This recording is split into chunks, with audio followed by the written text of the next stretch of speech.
अस्सलाम वालेकुम दोस्तों, welcome back to my channel MJ Shahzad. आज हम बात करेंगे बॉलीवुड के किंग और सुपरस्टार किंग खान शाहरुख खान के बाबत, जिसकी जो हाल ही 2023 में और 2024 में उसके ऊपर क्या क्या मुश्किलातें गुजरी हैं वो भी आपसे आगाह करते चलेंगे। उससे पहले गुजारिश ये है कि अगर आप हमारे चैनल पर नए हैं तो सब्सक्राइब करके बेल आइकन को प्रेस करें ताकि ऐसी इन्फॉर्मेशन वीडियो आपको अच्छी तरीके से मौसूल होती रहे।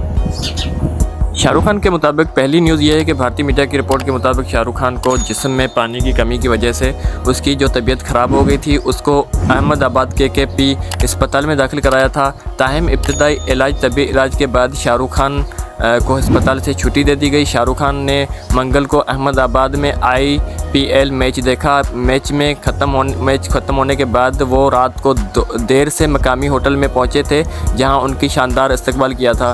रिपोर्ट में बताया गया कि सुबह शाहरुख खान की हालत ख़राब होने के बाद तकरीबन दोपहर 1 बजे अस्पताल ले जाया गया था। वहीं पे उसका जो इलाज हुआ, उसके बाद डॉक्टरों ने उसका जो सही इलाज करा के सही रिपोर्टें ला के फिर उसको छुट्टी दे दी गई है। वो फिर वापस घर पे आ गया है। उसके बाद अब दूसरी न्यूज़ ये है कि उसकी जो फेमस फिल्में जो अभी कामयाबी जिसने पाई हैं, उसके बाद उसको जो मौत की धमकियाँ दी गई हैं वो कौन है, वो कहाँ से और किस तरह दे रही हैं, तो वो उसमें शाहरुख खान का क्या कहना था वो भी इस बाबत बात करते हैं।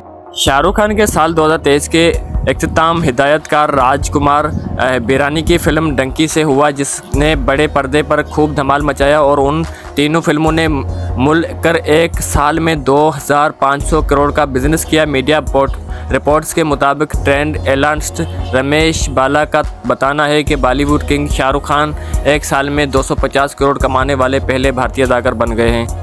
बॉलीवुड के किंग खान और उनकी हालिया फिल्मों की कामयाबी के बाद कत्ल की धमकियां दी जा रही हैं, जिसके बाद उनकी सिक्योरिटी में इजाफा कर दिया गया है। भारतीय मीडिया रिपोर्ट्स के मुताबिक शाहरुख खान और रवां साल दो सुपरहिट फिल्में पठान और जवान दी हैं, जिसके बाद नामालूम अफराद की जानिब से सुपरस्टार को कत्ल किए जाने की धमकियाँ भी पेश आई हैं और उसके बाद उसको जो धमकियां कत्ल की के पैगाम मौसूल हुए, उसकी पेश नज़र रियासत महाराष्ट्र की हुकूमत ने शाहरुख खान को Y कैटेगरी के सिक्योरिटी फराहम कर दी है।